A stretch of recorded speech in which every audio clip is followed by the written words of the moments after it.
Yeah, good swing and a good result, as that is safely into the fairway. Down on the course, let's check in with Notah Begay III. Left himself with 155, wind definitely hurting in his face.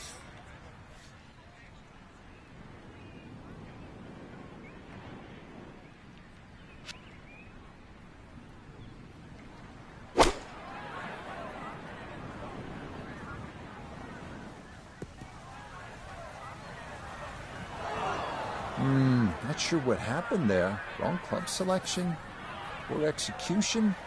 Regardless, a lot of meat still on that bone.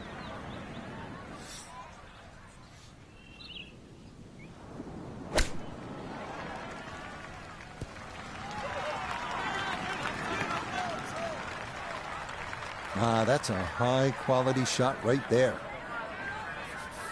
And this will be a 5-foot putt here.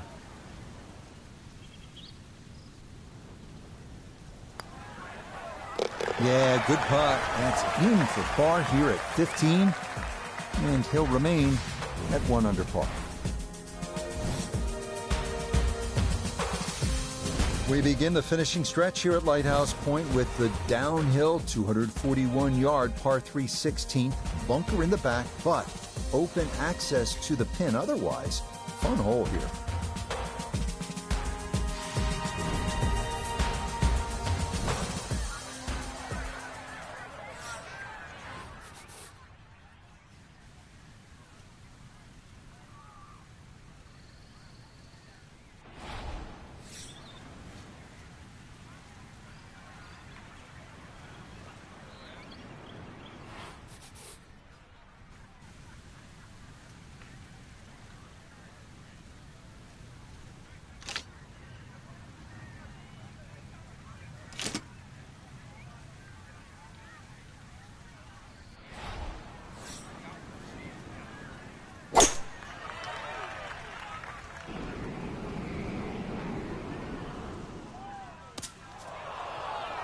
And I think he was a little wary of hitting the ball too far there, and he winds up leaving it short.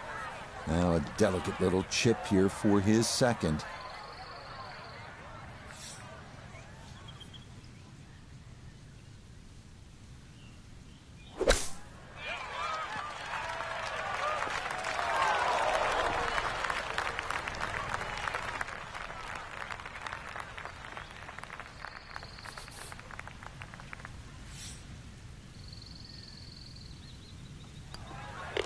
Okay, that'll be a par here at 16. And he'll remain in red figures at 1 under.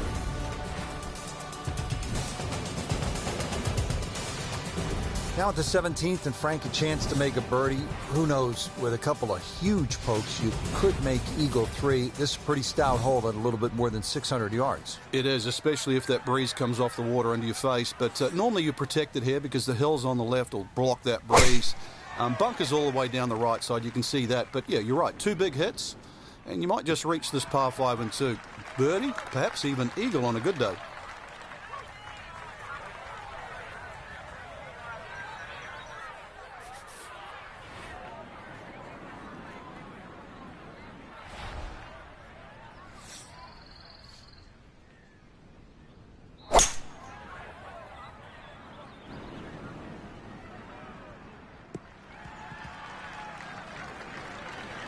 We all know there is so much emphasis these days on power, hitting the ball long ways. We forget once in a while that you have to be able to put the ball in the proper places. That's what he's done right here. Yeah, par 5s were designed as 3-shotters, and this hole is definitely a 3-shotter today.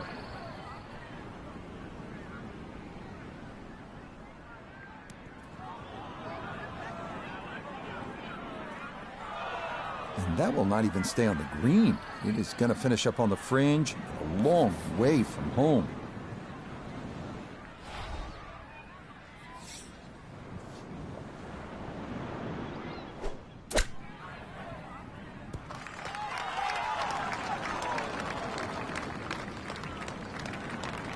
This hole's been a bit of a struggle, but beautiful short shot and a chance to get away with a par.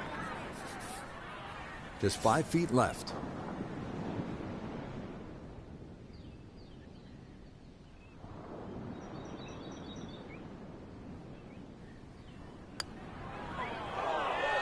Didn't trust the read there, and that's going to cost him.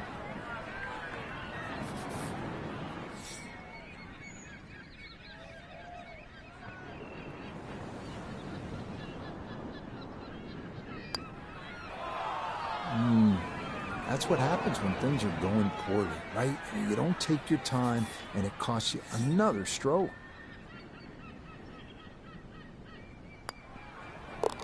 Okay, not taking advantage of that par 5. It's in for a double bogey 7. And he'll drop back to 1 over par. Frank, it's been quite a journey to this point, but here we are, the 18th hole at Lighthouse Point. It looks like a dogleg left, or should play like a dogleg left. You might stand on that tee and think that you can take the direct line. You can't get there from here, can you? Good old Maine terminology there. So the goal really is to somehow find that fairway down the right. And, of course, it all depends on how far you fly that tee shot on the line you take. From there on in, just a short iron and maybe a chance to get another birdie and finish with a smile on your face.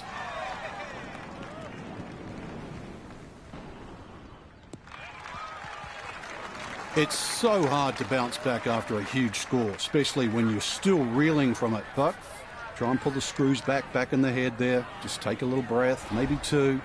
Decent swing. Don't try and kill it. Exactly like that. Really good shot.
Just a touch firm there. That'll be about 3-4 feet coming back.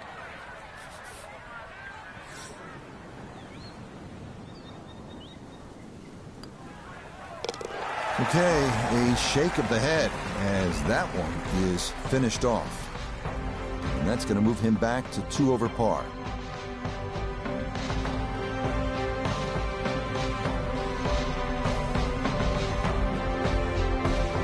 So, Frank, our golfer just could not get things going here in this final round, and it winds up a disappointing finish. And hopefully it's not a bad habit, too, because, as we know, they normally give out trophies on Sundays, so you do not want to get in a habit of playing poorly on Sunday.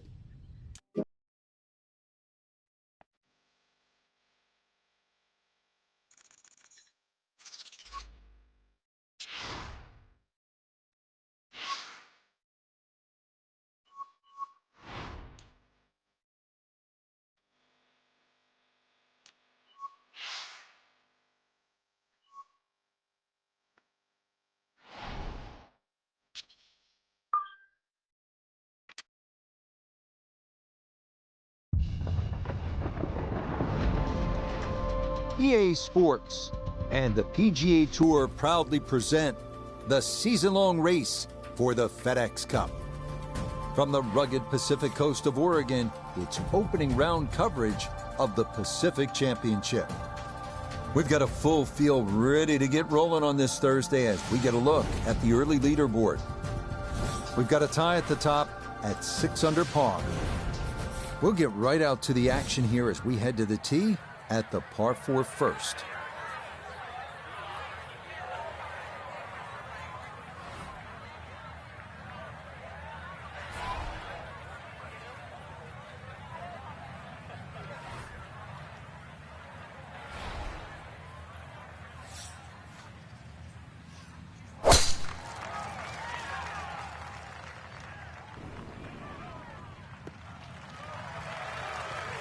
Always nice to get that first one out of the way, and that's going to be a good one to get this tournament started.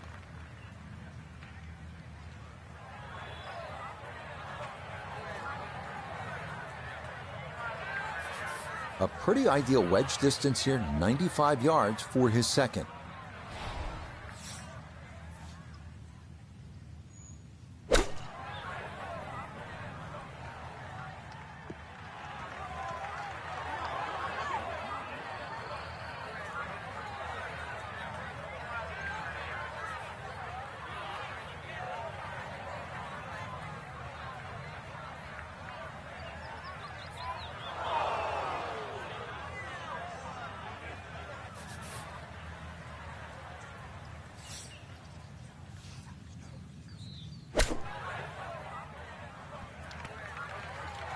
Had to take the boxing gloves off on that one. No touch whatsoever, and this is a long, long putt coming back.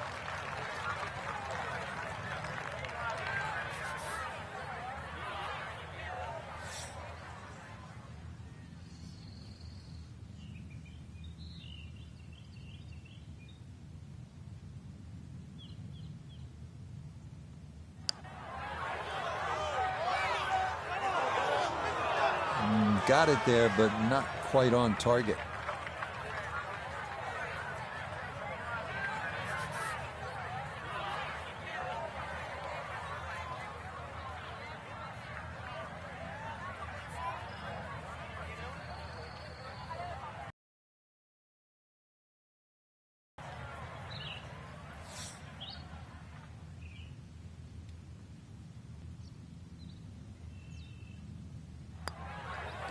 Okay, it's a bogey here at first. And he's going to fall back now to 1 over par.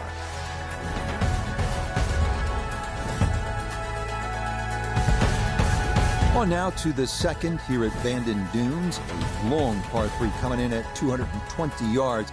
And it is every bit of those 220 as well, as it can play up to 30 feet uphill depending on the tee box. Fortunately, shots that run long do have a tendency to funnel back down.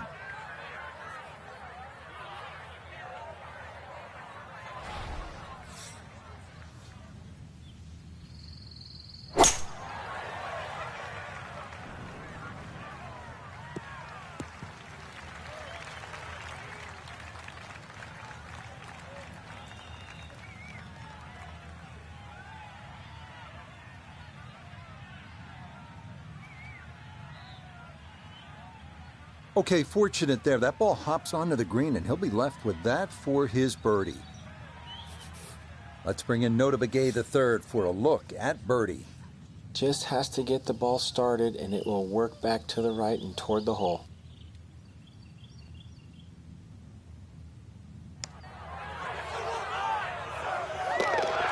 The pace, absolutely perfect there. Down the slope, it's in for a birdie.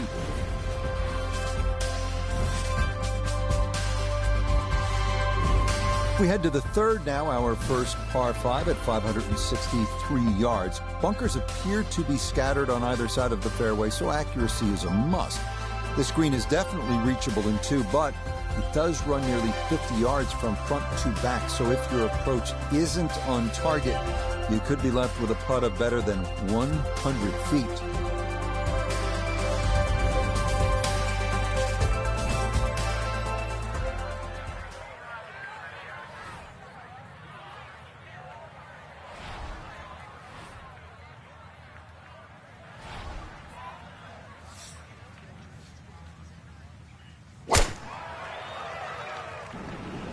This one turning left a bit off the tee. Yeah, all about hitting the fairway here, and that is right where you want to be.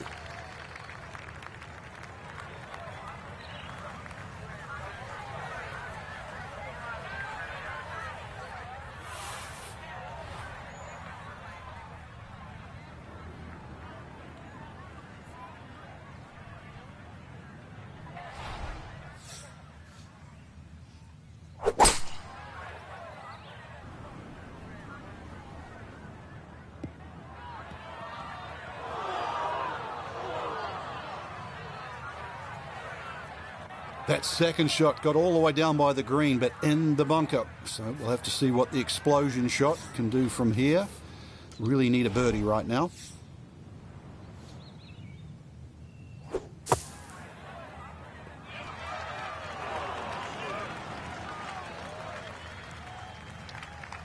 Not an ideal result. They're hoping to maybe get this close. It is on the green, but not where you want to be. A long one coming up here for birdie.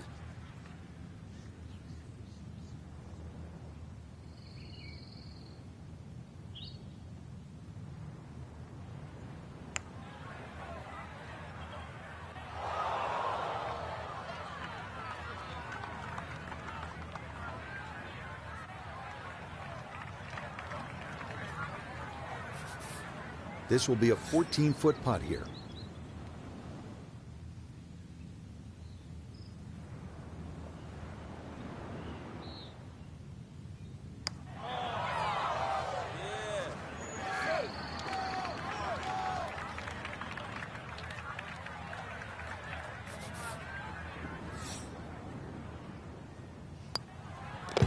That one in for a bogey here at the third.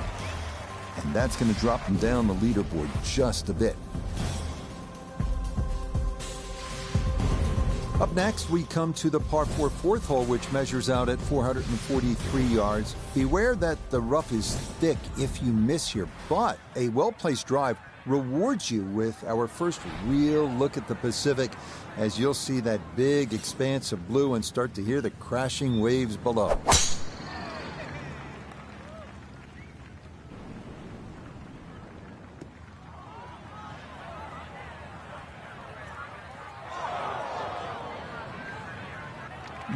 A little too much roll on the back end there, and this is going to wind up diving into the heavy stuff. Notice down there, is that as bad as it looks? It's worse. Ball really sitting down in the very heavy grass.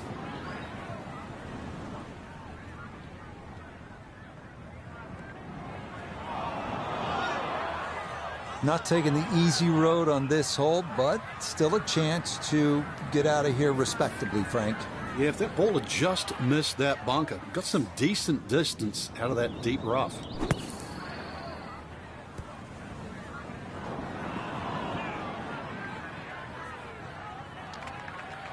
And that ball kind of got away a bit coming out of the bunker, and it is going to roll off onto the fringe.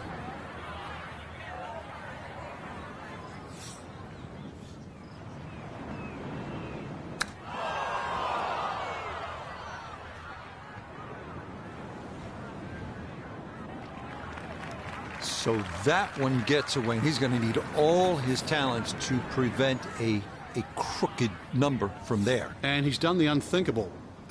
Taken a bad situation and, believe it or not, made it worse.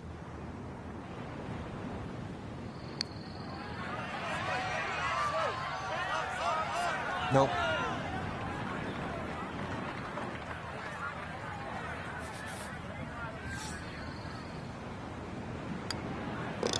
All right, that's in for a double bogey 6. And he'll slide back now to 3 over par.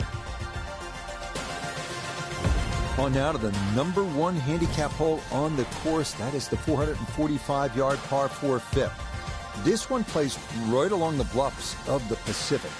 Keeping it straight here is the big key, because trouble lurks on either side if your tee shot or your approach are wayward.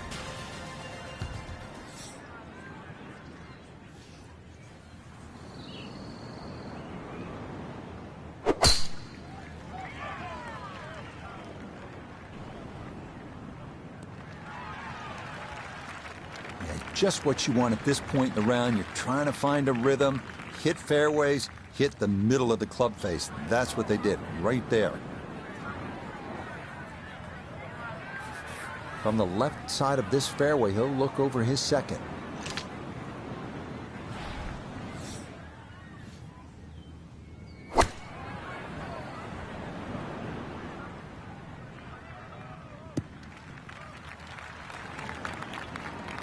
And that one barely makes the front of the green. Do you realize if you just miss hit the middle of the club by a quarter of an inch, you lose 10%? That's right, 10%.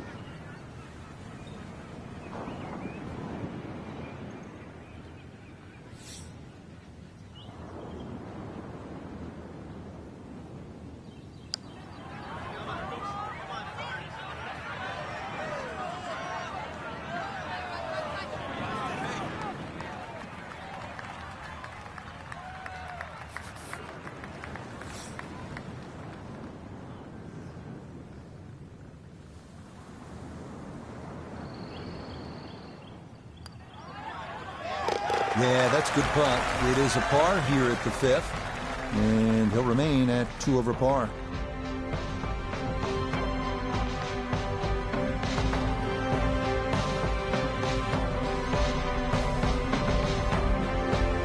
So 1 round complete, and Frank, this is such a good field this week. We may see the cream rise to the top come Sunday. I hope you're right, Rich. This is a great golf course, too. It's one of those ones that really does separate the field. I hope it's the same story tomorrow.